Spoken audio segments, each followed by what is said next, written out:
삶은 계속 사라지고 또 계속 살아야 됩니다. 아버님 장례 때 급하게 서울에서 내려와서 밤새 차를 타고 내려왔다가 아버님의 시신을 보고, 그리고 그 다음날 아침에 눈을 떠서 제일 먼저 한 게 어머님이 주시는 육개장 하나 먹었습니다. 전날 아무것도 못 먹었죠. 아침에 소식 듣고 왔기 때문에. 목이 하나도 안 넘어갈 줄 알았는데 하루를 굶어서 그런지, 아직 젊어서 그런지, 워낙 고기를 좋아해서 그런지 육개장이 목구멍에 넘어갔고, 더 기가 막힌 것은 고기가 달았다는 것입니다. 그게 너무 죄스럽고 기가 막혔지만, 조금씩 크고 작은 인생의 많은 일들을 저뿐만 아니라 많은 교우들과 그들의 삶 가운데 있는 그 많은 일들을 지나갈 때 새삼스럽게 다가오는 것은 무엇인가 하면, 그래도 삶은 사라지고 삶은 계속 살아내야 되며, 또 하나 그 삶은 죽지 못해서 어쩔 수 없이 사는 생존의 삶이 아니라 하나님 우리에게 맡기신 소명의 삶, 그 사명의 삶을 계속 해 가야 되는 것이 맞지요. 바울 역시 마찬가지였습니다. 바울은 틈만 나면 자신이 개척했던 그 교회에 보내는 편지에 내가 할 수만 있다면 지금이라도 하나님 나라에 가고 싶다, 매맞고 모욕당하고 갇히고 고문당하고, 심지어 같은 교회에서 몇 년 동안 오랫동안 말씀을 나누었던 사람들과, 그리고 수많은 그 도시의 사람들로부터 비난당하고 모욕당하고 고난당할 때마다 참 쉽지 않은 삶이 계속되었고, 날마다 하나님께 다시 가고 싶은 마음이 간절했지만 주어진 사명들이 있었기 때문에 바울은 그 삶을 계속 살았습니다. 밀레도에서 마찬가지였습니다. 우리가 지지난주 사별이라고 하는 제목으로 말씀을 나눈 것처럼, 정말 이 땅에서 이제는 다시는 얼굴을 보지 못하는 영원한 이별처럼, 죽음이 갈라놓는 이별처럼 가슴이 찢어지는 아픔으로 한 명 한 명 그렇게 성도들과 헤어지고, 밀레도에서 로스와 그리고 여러 섬들을 거쳐서 이제 바울이 드디어 수리아 땅, 시리아 땅의 두로에 도착을 하였습니다. 3절과 4절입니다. 같이 읽겠습니다. 구브로를 바라보고 이를 왼편에 두고 수리아로 항해하여 두로에서 상륙하니 거기서 배의 짐을 풀려 함이러라. 제자들을 찾아 거기서 이레를 머물더니 그 제자들이 성령의 감동으로 바울더러 예루살렘에 들어가지 말라 하더라. 꽤 오랫동안 3차 전도 여행이 가장 길었기 때문에 바울이 정말 오래간만에 시리아 땅으로 들어왔습니다. 시리아 땅에 안디옥이 있죠. 수리아의 안디옥. 근데 이제 예루살렘에 가기 위해서 안디옥으로 가지 않고 두로에 도착을 했어요. 두로에 도착한 바울은 무려 일주일이나 그 두로에서 머뭅니다. 그리고 제자들을 찾아서 제자들과 함께 일주일 동안 그리스도인으로서 어떻게 살아야 할지, 그리고 그리스도인으로 어떻게 죽어야 할지에 대해서 삶을 나누었죠. 기도하는 지체들이 많았고 성령님과 깊이 있게 교제하는 지체들이 많았기 때문에 동일하게 바울에게 이야기합니다. 선생님, 이번에 예루살렘으로 가시면 고난당하십니다. 잡히십니다. 성령님께서 계속해서 반복적으로 선생님이 예루살렘에 가시면 고난당하고 잡히고 고문당하는 것을 자꾸 보여주시고 말씀해 주십니다. 가지 마십시오. 아직도 주님의 나라를 위하여 하실 일이 많습니다. 이런 말들이 많았지만 바울은 역시 가는 것이 복음을 위하여, 하나님을 위하여 필요한 일이라 판단하고 한 사람 한 사람 다 이별을 한 뒤에 그렇게 계속해서 여행을 떠났습니다. 그렇게 떠났던 바울이 드디어 돌레마이에 도착합니다. 근데 뭐 바울이 돌았다 다녔던 땅이 워낙 많았기 때문에 뭐 드디어라고 한 말을 할 필요 없죠. 거의 뭐 모든 구절마다 바울이 도착했던 새로운 도시가 나오니까요. 거쳐갔던 도시가 많고요. 게다가 이 돌레마이는 겨우 하루 머물렀거든요. 그런데 왜 드디어라고 하는 말을 붙이는가 하면, 우리 한번 7절 한번 볼까요? 7절입니다. 7절 말씀입니다. 두로를 떠나 항해를 다 마치고 돌레마이에 이르러 형제들에게 안부를 묻고 그들과 함께 하루를 있다가 두로를 떠나 항해를 다 마치고라고 누가는 기록했어요. 그 말은 무엇인가 하면 이제 바울의 모든 3차 전도 여행에 머나먼 백길이 끝났다는 거예요. 예. 그리고 돌레마이에서부터는 가이사라와 그리고 예루살렘까지 육로로 걸어가게 됩니다. 그 먼 백길이 다 끝이 났습니다. 항이 끝나고 돌레마이에서 하루 머물면서도 그렇게 그곳에 모여있는 성도들과 또 한 명 한 명 축복하고 그들을 영접하고 그들에게 깊이 있게 하나님의 뜻을 전하고 바울은 이튿날 가이사라로 출발하여 가이사라에 도착하게 됩니다. 오늘 본문의 가장 중요한 8절입니다. 8절 말씀 같이 보겠습니다. 이튿날 떠나 가이사라에 이르러 7 집사 중 하나인 전도자 빌립의 집에 들어가서 머무르니라. 자, 여러분 오늘 설교 제목이 집사입니다. 집사. 집사시라고 집사가 아니라. 왜? 오늘 8절 가이사라에 도착했어요. 가이사라. 그런데 가이사라에서 바울이 어디 집에 갔는가 하면 7 집사 중에 하나의 한 사람이 있던 빌립 집사의 집에 들어가지요. 이 초대교회의 이방인의 사도 중에 사도였던 바울이 전도여행을 가면 또 어디든지 도착하면 그 지역에 그 도시에 있는 제자들을 찾아서 그 집에 머물렀음이 당연한데 당연히 빌립보의 7 집사 중에 하나였던 빌립, 가이사라의 빌립이 그곳에 머물렀다면 바울이 이 빌립의 집에 가서 머무는 것은 전혀 이상한 일이 아니고 오히려 당연한 일입니다. 그런데 누가는 오늘 이 바울이 빌립의 집에 머문 것이 너무 참 놀랍거나 아니면 이해할 수 없는 하나님의 섭리처럼 복선을 좀 깔아놓고 있습니다. 이제 빌립의 집에 빌립과 바울이 만났어요. 둘 다 당시 평균 연령으로 따지면 이제 노년기에, 이제 50대였지만 노년기에 두 노년의 남자가 이제 인생 후반기에 노년의 남자가 만났죠. 두 남자의 만남은 어쩌면 예수 그리스도의 제자, 그리스도인이라고 하는 예수 그리스도, 예수님으로 인하여 묶여있는 강력한 형제, 그리스도 안에 한 형제라고 하는 묶임이 있었지만 또 하나 둘은 어떤 한 사람과 질기게 연이 맺어져 있었습니다. 그게 누군가 하면 스데반이었어요. 스데반.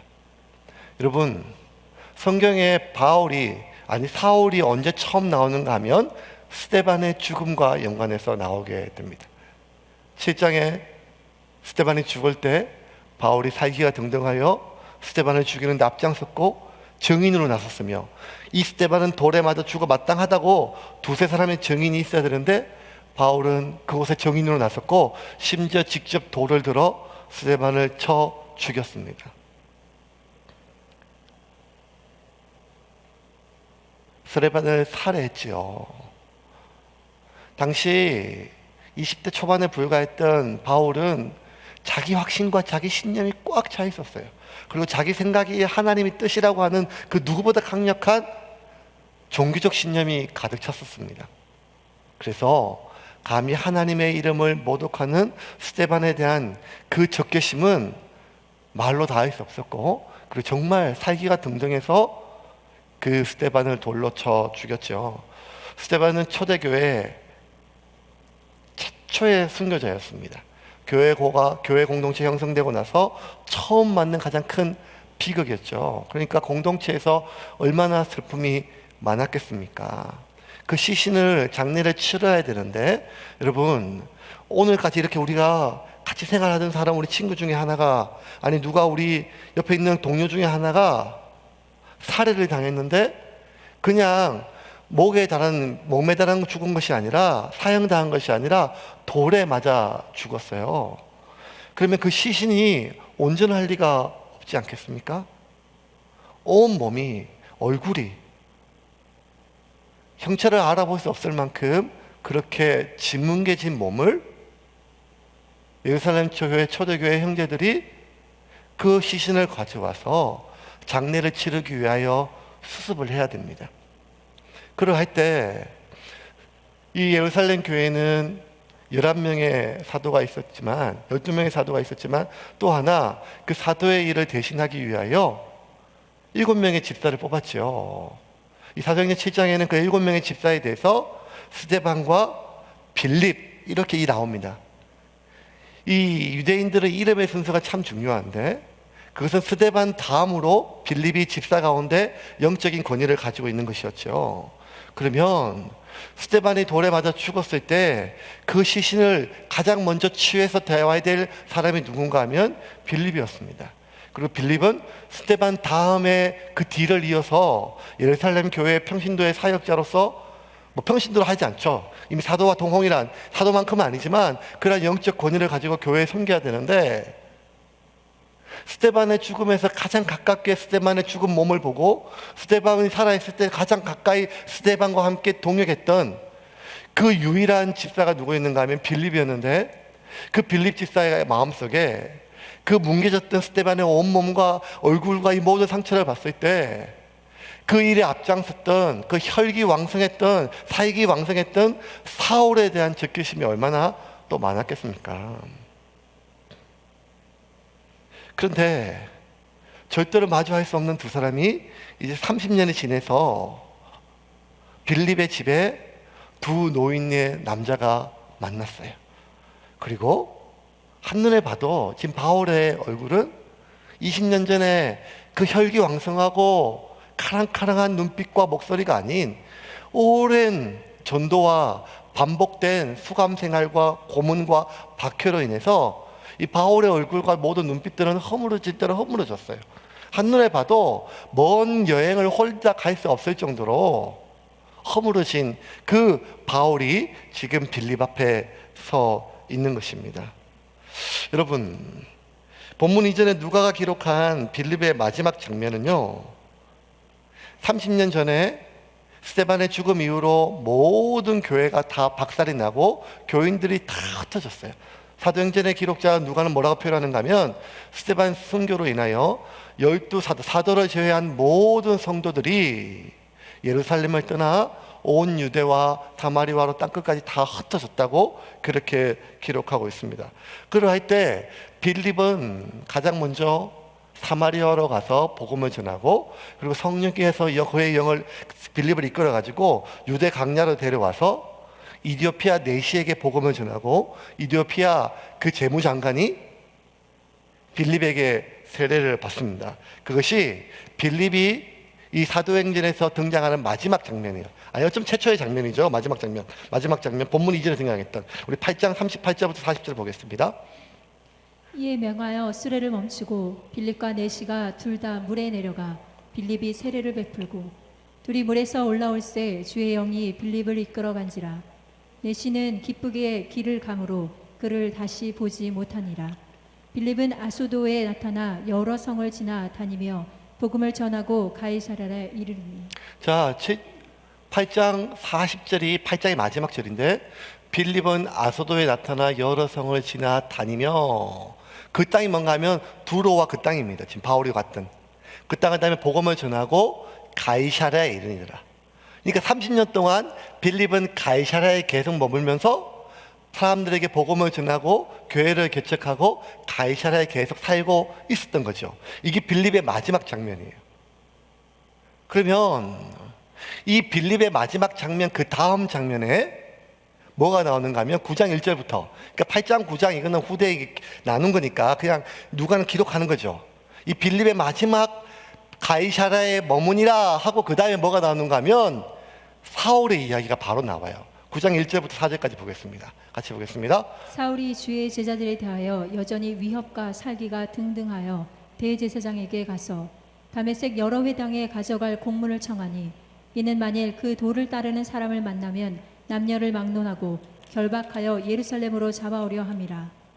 사울이 길을 가다가 다메섹에 가까이 이르더니 호련히 하늘로부터 빛이 그를 둘러 비치는지라. 땅에 엎드려져 들음에 소리가 있어 이르시되 사울아 사울아 내가 어찌하여 나를 박해하느냐 하시거늘. 자, 그러면 성경은 자연스럽게 지금 누가는 빌립과 바울의 그 아주 얄궂은 운명에 대해서 얘기를 하는 것이죠. 이 빌립은 스데반의 뒤를 이었고 사울은 이 스데반을 죽였을 뿐만 아니라 더 사익이 등등해가지고 사람들을 죽이려 가는 그 장면이 빌립과 사울이 서로 교차하는, 한 번도 만난 적 없지만 이 사도행전의 기록이에요. 근데 30년이 지난 어느 날 빌립의 집에 두 사람이 만났어요.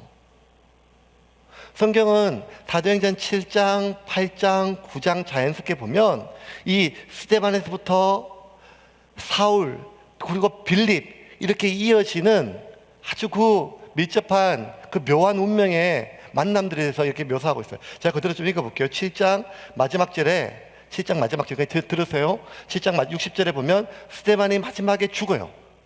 죽는 장면에 7장 60절에 무릎을 꿇고 크게 불러 이르되 주여 이 죄를 그들에게 돌리지 마옵소서. 이 말을 하고 자니라. 사울은 그가 죽임 당함을 마땅히 여기니라. 그리고 8장 1절 이어서 그 나라의 예루살렘에 있는 교회에 큰 박해가 있어 사도 외에는 다 유대와 사마리아와 모든 땅으로 흩어지니라. 경건한 사람들이 스데반을 장사하기 위하여 크게 울더라. 그 누군가는 빌립이죠. 빌립을 비롯한 사울이 교회를 잔멸했어요. 완전히 멸할 때, 박멸할 때 각 집에 들어가 남녀를 끌어다가 옥에 넘기니라. 그 흩어진 사람들이 두루 다니며 복음의 말씀을 전할 때 빌립이 사마리아 성에 내려가 그리스도를 백성에게 전파하니.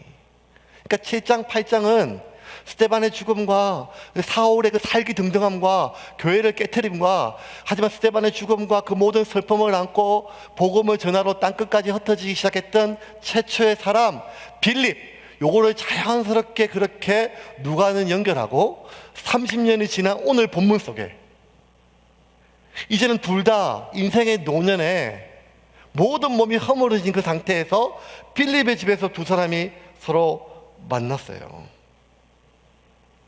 그런 거 보면 여러분, 사람의 앞날은 진짜 알 수가 없는 것 같아요. 빌립은 자기가 살아있는 전에 사울을 다시 볼 줄 몰랐어요. 왜냐하면 사울을 보는 날은 자기가 죽는 날이니까요. 사울은 빌립 같은 스데반의 잔당과 한 집에 머무는 것을 상상도 못했어요. 왜냐하면 그것들은 다 돌로 쳐 죽여야 될, 박멸해야 될, 멸해야 될 대상이니까요. 그렇게 30년 전에 서로 젊은 자기 확신에 가득했던 두 남자가 30년이 지난 어느 날 빌립의 집에 노인이 되어서 만났는데, 그 교회를 파괴했던 교회 파괴자, 교회 박해자 사울은, 스데반을 죽였던 살인자 사울은 이제 사도 바울이 되어서 빌립 앞에 나타나 있습니다. 그것도 빌립이 복음을 전하고 빌립이 교회를 세웠던 것처럼 사도 중에 사도요, 이방의 사도요, 선교사 중에 선교사의 모습을 가지고 이제 빌립 앞에 섰습니다. 이미 빌립은 여러 가지 이야기를 통해서 바울의 이야기를 많이 들었죠. 그리고 이전의 많은 감정들은 이미 많이 사라졌어요. 하지만 눈앞에 바울을 봤을 때 이 빌립의 마음속에 얼마나 많이 오만 가지 생각이 들었겠어요. 내 형제, 내 가족 같은 스데반을 죽였고 교회를 깨뜨렸던 그 바울이 이제 회개하여 주님을 만나고 내 눈앞에 선교사로, 사도로, 목회자로 이렇게 나보다 더 많은 고난을 받고 허물어진 모습으로 서 있는 모습을 봤을 때 빌립의 그 수많은 생각들이, 그리고 하나님의 섭리에 대해서는 이 빌립이 말로 다 할 수 없었겠지요. 사도행전의 주 포커스는요, 선교에 있죠. 예루살렘에서 이방인이었습니다. 온 유대로부터 땅끝, 이것이 바로 모든 포커스가 예루살렘, 어쩌면 그냥 유대인의 그 중동 지역의 팔레스타인 지역의 하나의 민족 종교로 끝날 수 있었던 이 종교가 어떻게 온 세계에 퍼져서 온 인류의 구원의 도가, 구원의 길이 되었는가를 사도행전이 보여줘요. 그것은 무엇인가 하면 예루살렘부터 땅끝이에요. 포커스가 옮겨지는 거예요. 베드로로부터 바울이죠. 그래서 사도행전의 중심은 바울이죠. 이 책의 이름이 사도행전이잖아요. 바울의 행전이라는 거예요. 바울의 모든 일거수일투족이 바로 복음의 행전이라는 것이죠. 사도행전이에요. 그런데 여러분, 왜 바울이 그만큼 중요한가 하면 바울은 이 팔레스틴 지역에 쬐끔했던 민족 종교로 끝날 수 있었던, 어쩌면 그 하나의 십자가의 도를 전 세계 모든 인류를 구원할 하나님의 도로 전파시켰던 선교사이고, 최초의 선교사이고, 그리고 사도 중에 사도이기 때문이에요.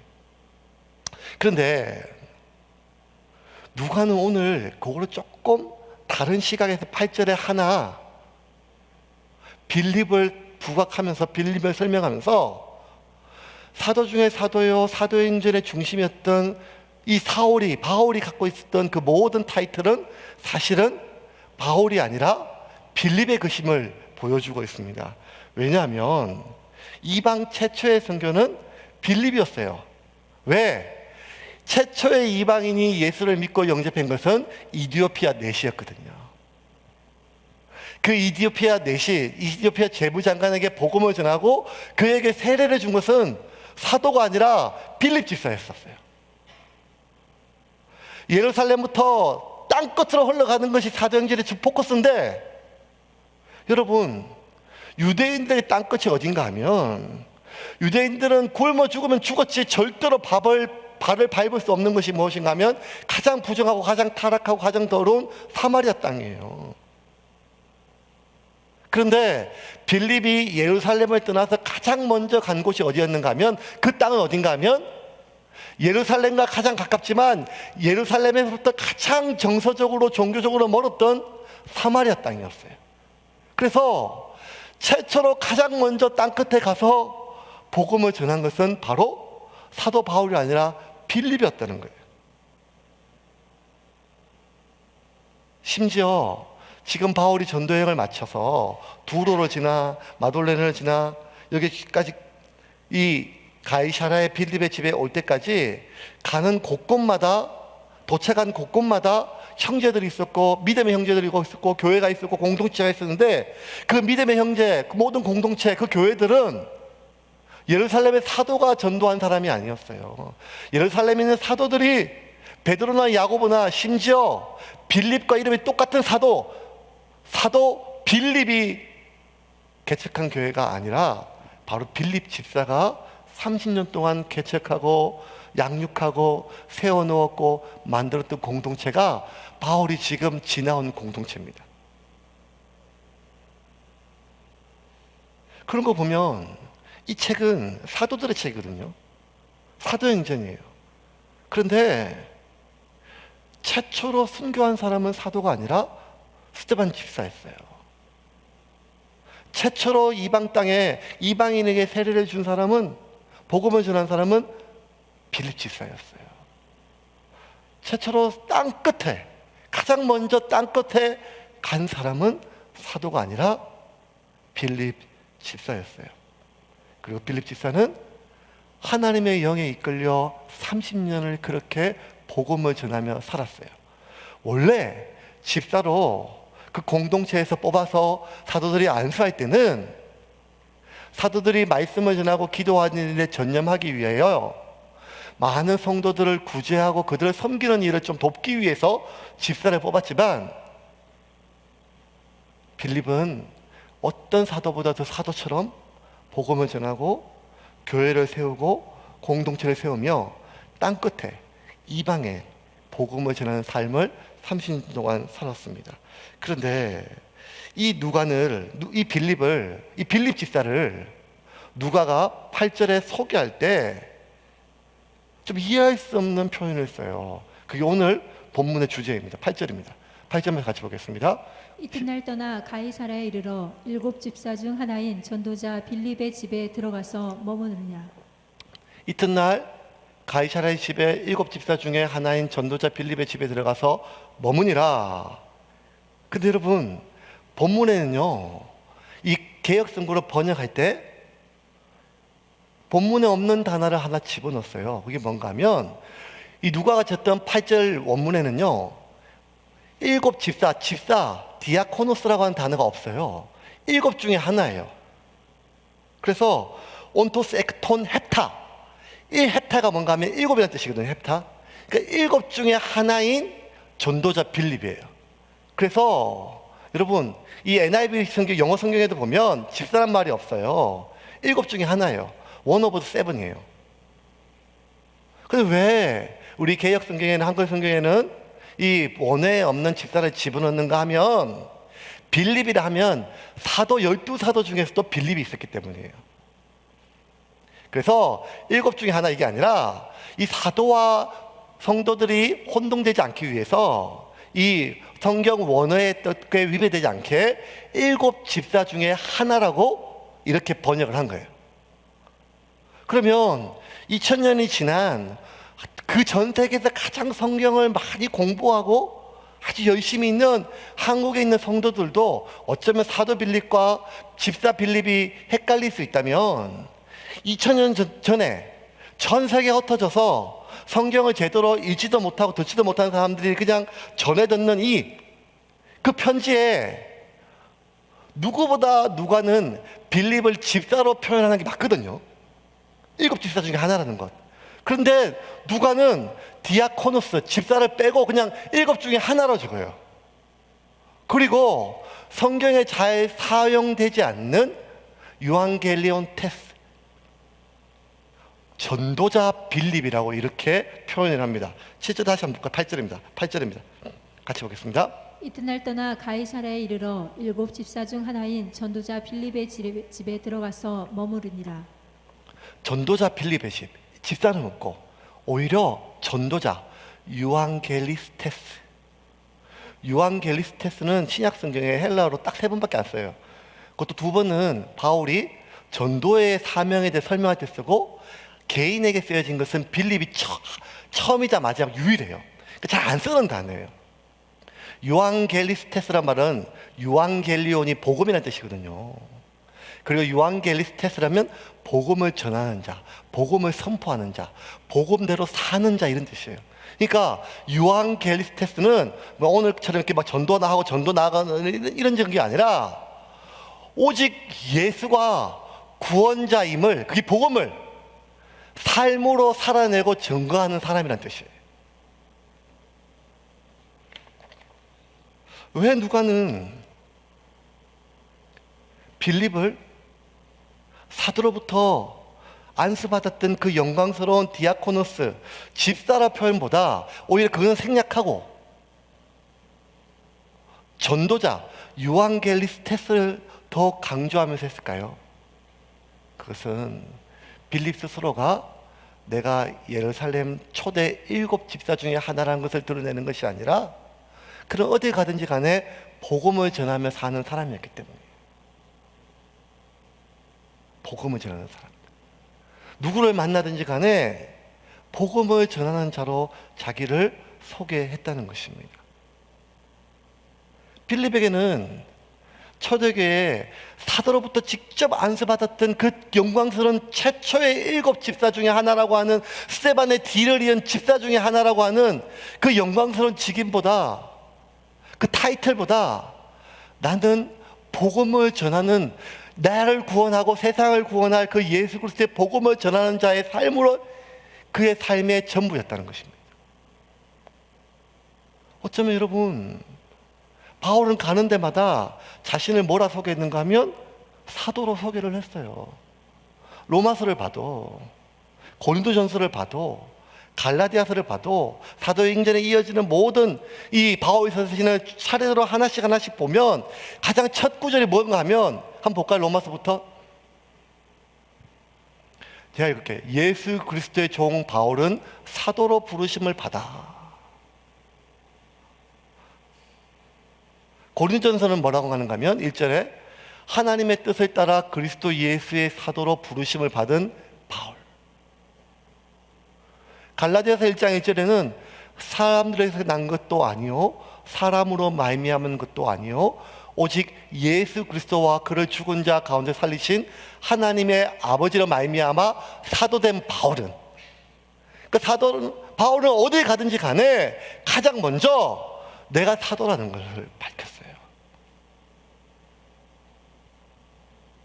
그러면 빌립은 어딜 가든 누구든지 그것이 어느 교회 공동체든지 아니면 어느 믿음의 형제든지 간에 내가 7 집사 중에 하나 그 집사임을 밝히는 것이 그들과 교제하고 이 빌립의 말에 신뢰하고 따르는 것에 훨씬 더 도움이 됐을 것인데, 빌립은 어딜 가든 누구를 만나든 무엇을 하든지 간에 내가 그 7 집사 중에 하나요가 아니라 나는 복음, 예수 그리스도가 나의 구원자일 뿐만 아니라 온 세상의 구원자임을 그의 삶으로 드러내며 살아가는 전도자로서 그의 정체성을 더 중요하게 여겼다는 말입니다.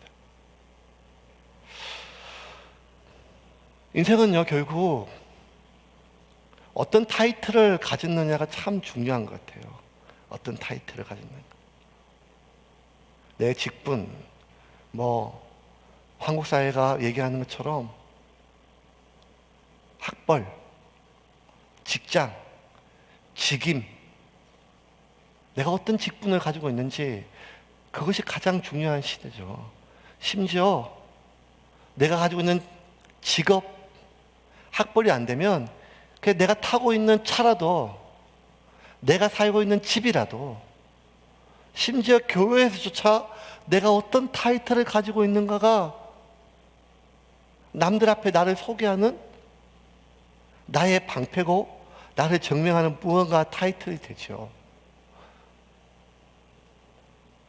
교회가 많이 시끄럽고 세상이 어려워질수록 사람들은 이단 교회냐 정통 교회냐를 구분합니다. 중요하죠. 이단 교회가 워낙 많으니까요. 그 교회가 이단 교회냐 정통 교회냐 정통 교단 교회냐, 그 타이틀이 그 누구보다도 분별이 필요한 시대가 됐습니다. 어떤 교단이냐, 건전한 교단이냐, 심지어 이제는 정통 교단도 어떤 건전한 것보다 더 중요한 것은 그 교회 목사님이 건전한 생각을 가지고, 건전한 정치적 이념을 가지고, 정치적인 그 건전한 모든 합리적인 상식과 통하는, 아니 내가 동의할 수 있는 무언가를 가지고 있는 그 교회의 성도라는 것이 어쩌면 우리에게 타이틀이 되는 그런 시대가 되었습니다. 중요해요. 이거는 이단이냐 정통이냐, 어떤 교단이냐, 어떤 교회에 다니느냐. 그런데 여러분, 하나 우리가 기억해야 될 것은 무엇인가 하면, 그 타이틀 안에 있다고 내가 하나님의 자녀의 삶을 사는 것은 아니라는 것입니다. 내가 어떤 직임을 가지고 있다 할지라도 그 직임이 나의 삶을 보장하는 시대가 아니었다는 것입니다. 왜? 처음은 아니었어요. 초대교회에서는요, 그리스도인 하면 예수 그리스도를 위하여 자신의 직장과 생업과 심지어 가족까지 포기할 수 있는 사람을 지칭하는 것이 그리스도인을 지칭하는 것이었어요. 왜냐하면 박해의 시대였기 때문에. 근데 오늘날 어쩌면 우리는 이단이 아닌 정통 교단, 건전한 교회, 내가 신뢰할 수 있고 내가 믿을 수 있는 그러한 많은 사람들이 신뢰할 수 있는 목사님이 목회하는 교회에 다니고 있다는 것 자체만으로 나의 신앙과 나의 삶이 보증할 수 있는 시대는 아니라는 것입니다. 우리 모두가 내가 어떠한 타이틀의 밑에 있느냐가 아니라 현재 내가 어떤 삶을 살아가고 있느냐, 그것이 하나님 앞에 올바로 드러나는 그런 시대가 된 것입니다. 말씀을 좀 정리하겠습니다. 온라인 예배 진짜 힘들어요. 성도 없이 설교하는 것은. 이번 주 제가 굉장히 많이 걱정이 됐습니다. 또 이거 시작해야 되는데 어떡하나. 하지만 해야지, 목사니까, 이런 마음이 되죠. 신학교를 졸업하고 군대도 안 가고 굉장히 또 일찍 졸업을 해서 호적도 1년 빠르고 신학대학원을 졸업하니까 25살이었어요. 강도사가 됐어요. 강도사 인허를 받고 1년 뒤에 목사가 되거든요. 우리 합동직 교단법은. 그런데 26살에 강도사가 됐으니 1년이 지났는데 27이었고 또 1년이 지났는데 28이었고, 그래서 남들은 다 1년 지났는데 목사인데 저만 계속 강도사로 있었어요. 그러니까 막 이제 교회 청년부에서 청년들이 맨날 놀려요. 강도사님 재수했죠? 목사 안 되죠? 목사 고시 떨어졌죠? 뭐 이렇게 놀리기도 하고. 그래서 나도 언제 목사가 되냐, 언제 목사가 되냐, 언제 목사가 되냐 했는데, 마지막 30살이 됐을 때 교회 목사님이, 담임 목사님이 목사 안수 받을 수 있도록 노회 청원을 했는데, 그 노회 날짜가 제 생일 2달 차이가 난다고, 만 30세가 안 된다고 목사 안수 허락이 안 났어요. 그래가지고 너무 속상하고 목사님도 또 마음이 상심해서 제 생일날 노회를 열어가지고, 보통 목사 안수 받으면 한 30명 받거든요. 30명. 제 생일날 저 하나 때문에 모든 노회 어르신들 다 불러가지고 목사 안수식을 했어요. 그리고 이제 그때 목사 안수식 모이면 이제 그게 수고하신 노회 어르신들 이렇게 뭐 차비라도 목사 안수 받는 사람들이 이제 돈을 좀 모아서 좀 감사를 하는데, 한 분도 그런 걸 제가 안 드리고, 목사님이 안 드려도 된다고, 그냥 육개장에 하나 먹고 가시라고 이렇게 얘기해서 저 때문에 다 왔다가 목사 안수를 일단 받았어요. 아주 영광스러웠죠. 그리고 축도도 했어요. 그러고 나서 교회 청년들하고 만나는데 5년 동안 강도사님 입에 뵀는데 하루아침에 목사님 입에 나오겠어요? 그냥 자연스럽게 강도사님. 그럼 제가 이를 팍팍 쓰고, 나 목사야. 목사 된 지 3일이 됐는데 아직도 안 바뀌었냐? 일주일 됐다. 그래도 안 바뀌니까 어떻게 했는가 하면 목사로 부를 때마다 500원을 준다 그랬어요. 왜냐하면 목사로 불리고 싶어가지고. 왜? 불신 가정에 태어나서 반대하는 신앙을 했고, 목사만 되면 소원이 없을 것 같은 그런 마음으로 신학을 하고 사역을 했고, 목사가 되는 게 너무너무 좋았어요. 그 목사라고 하는 직업이 너무너무 영광스러웠어요. 너무너무 좋았어요.